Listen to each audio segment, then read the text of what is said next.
तो हमें पटना से खबर मिली कि जिस बेटी का बलात्कार, जो दलित था, मुजफ्फरपुर कुडनी में सामूहिक बलात्कार किए गए,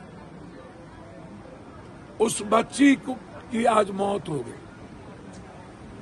जल्लाद डॉक्टर, जल्लाद व्यवस्था, जल्लाद नेता,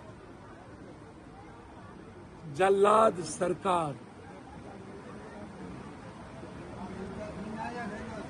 9 घंटे तक वह बच्ची तड़पती रही। पीएमसीएच में उसको एडमिट नहीं लिया गया। कांग्रेस के प्रदेश अध्यक्ष को जानकारी मिली, कांग्रेस के कुछ साथी के द्वारा अन्य लोग वहां एडमिट करने गए। वहां के जल्लाद डॉक्टर ने फिर से एक बार अपने महारावण राज के सपोर्ट से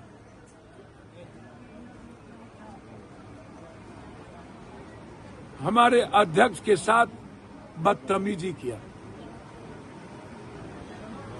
मैं बार बार कहता हूं, हमें इस सिस्टम के खिलाफ लड़ना होगा, हमें जल्लाद व्यवस्था के खिलाफ लड़ना होगा।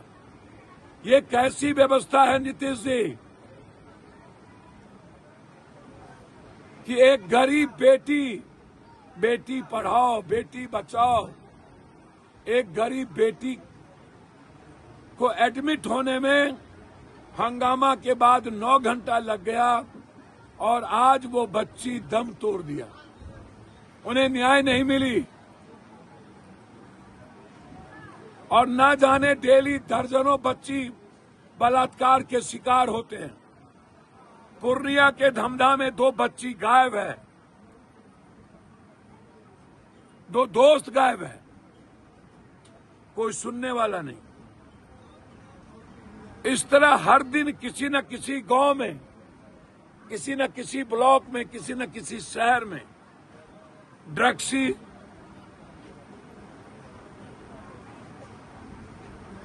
सोल्यूशन, ऐसे लोग जो ड्रग्स लेते हैं, जिन्हें अपने बहन और मां के प्रति, बेटी के प्रति दिलचस्पी नहीं है, जो दूसरों के पड़ोसियों की बेटी पर गिद्ध दृष्टि रखते हैं, उनके इस ड्रग्स के कारण हमारी मासूम बच्ची उसके शिकार हो जाती। आखिर उस बच्ची को न्याय कौन देगा? कब तक ये डॉक्टर लोग आम आदमी के जिंदगी के साथ खिलवाड़ करते रहेंगे? कब तक सरकार हमारी मौन रहेगी?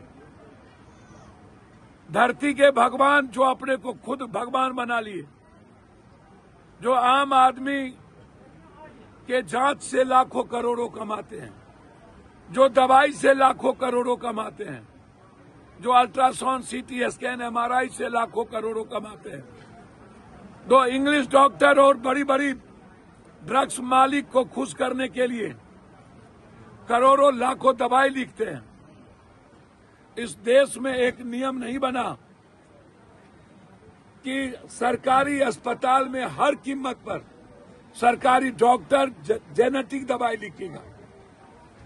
जब वो जेनेटिक दवाई लिखता ही नहीं है तो फिर दवाई, जब वो दवाई लिखेगा किसी ड्रग्स के मालिक का, किसी फैक्ट्री के मालिक का, तो दवाई जेनेटिक कैसे खरीदे जाएगी? इसका विरोध, और इस बिहार के और भारत के हर डॉक्टर का विरोध हमें करना होगा। सरकार को कानून बनाना पड़ेगा। पैसा लूटने की इजाजत नहीं देनी होगी। कोई भी सरकारी डॉक्टर को क्लिनिक खोलने की इजाजत मत दीजिए। और जो डॉक्टर सरकारी मेडिकल कॉलेज में पढ़ता है, उसकी नौकरी सिर्फ सरकारी में लगे। रिटायर के बाद ही वो कोई क्लिनिक खोले, रिटायर के पहले नहीं। प्राइवेट में वो पढ़ता है, वो स्वतंत्र है क्लिनिक खोलने के लिए, लेकिन प्राइवेट में पढ़कर यदि वो किसी अस्पताल में नौकरी करता है तो तब तक उन्हें अस्पताल खोलने की इजाजत ना हो जब तक वो सरकार का पैसा उठाता है, जनता का पैसा उठाता है। दो जगह ये गलत होगा। मैं फिर कुडनी की उस बेटी के न्याय के लिए मैं इस बिहार के युवाओं से आग्रह करूंगा, जहां भी बेटियों पर, मां पर जुल्म हो, हर कीमत पर, जब ये जल्लाद डॉक्टर और जल्लाद व्यवस्था जब नासूर बन जाए इंसानियत के लिए, किसी भी मिडिल क्लास के परिवार के लिए, गरीब फैमिली को नजरअंदाज कर दे और ये डॉक्टर गुंडा और क्रिमिनल बन करके सिर्फ अपनी बात करे, आम आदमी की बात ना करे, तो फिर हमें खड़ा होने की जरूरत है।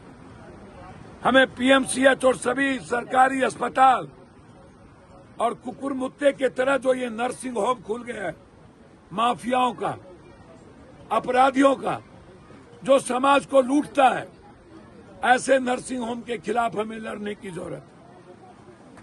हमें मिल करके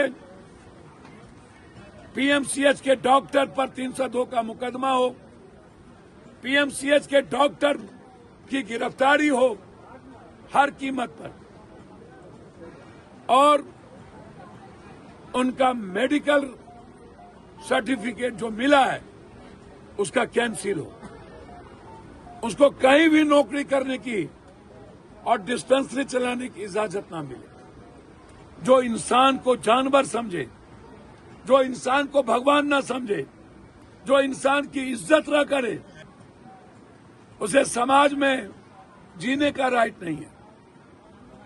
मैं जस्टिस फॉर कुडनी बेटी, सरकार अविलंब कार्रवाई करे, अन्यथा पीएमसीएच के खिलाफ